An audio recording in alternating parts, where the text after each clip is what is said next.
Hey buddy, Ryan here from Android Coliseum, here to do an unboxing of the Pixel 5 5G. This is a new to phone, as we first saw recently from the Made by Google launch, and so I just got one. Now the embargo only allows me to take it out of the box and show you the home screen, maybe compare it to this guy here, but I thought I'd just give you that sort of thing. So one of the first thing we know automatically is the 5 only is going to come in the non-XL feature. So there's not going to be an extra large. And that might be my eventual deal breaker, which might keep me from replacing my 4 with the 5 just because of that. Okay, immediately I can feel a difference in the back of the case.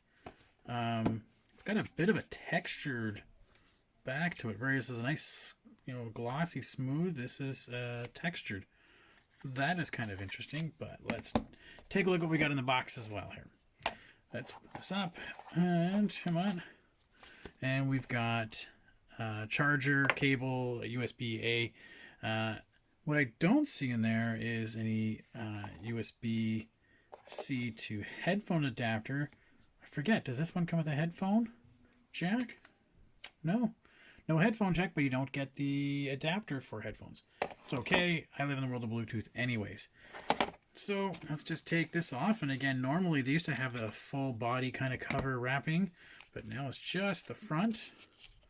Cutting down on their one single-use plastic, I guess. But yeah, I'm really kind of taken by that little texture feel of it, right? So it's all a very light sandpapery kind of feel versus the glossy smooth. Automatically while it's booting up here, let's just turn it on. There we go. Notice it's got a silver button versus its normal, colored buttons that usually would have a bright green or orange. Silver is a different take on it. So while that's booting up, they can just sort of give you an idea of the size difference. So again, now this is the 4XL, not the 5, right? So, well, I just noticed you could see the Project Soli sensors firing off there. So definitely feels about the 4A size. Yeah, it's about that size of the 4A.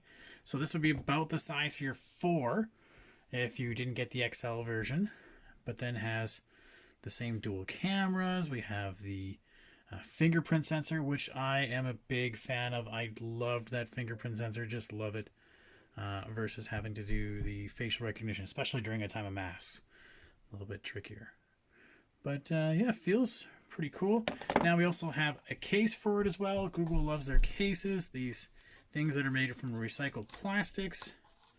As we know, in Canada, we are going to be starting to ban more single-use plastics all around. So love hearing that a company also wants to head in that direction. So standard, it's got that little speckle kind of look and feel to it. It doesn't have the notch out like for the 4A versions. I have the headphone jack. This one just kind of snugly fits in the top. And there we go. And I gotta say, these cases do get attention. People do like seeing these cases. Hopefully that G lasts a bit long. I know my 3, the case for the 3 kind of lost it after a while, but they do look nice and they feel nice in the hand. I'm gonna see how I get used to that size. I know that the processor is gonna take a hit. That's no longer the 800 series, but everything else should be pretty good. So I'll have a full review on the website as soon as I can. If you guys have any questions, you know where to reach me. Thanks.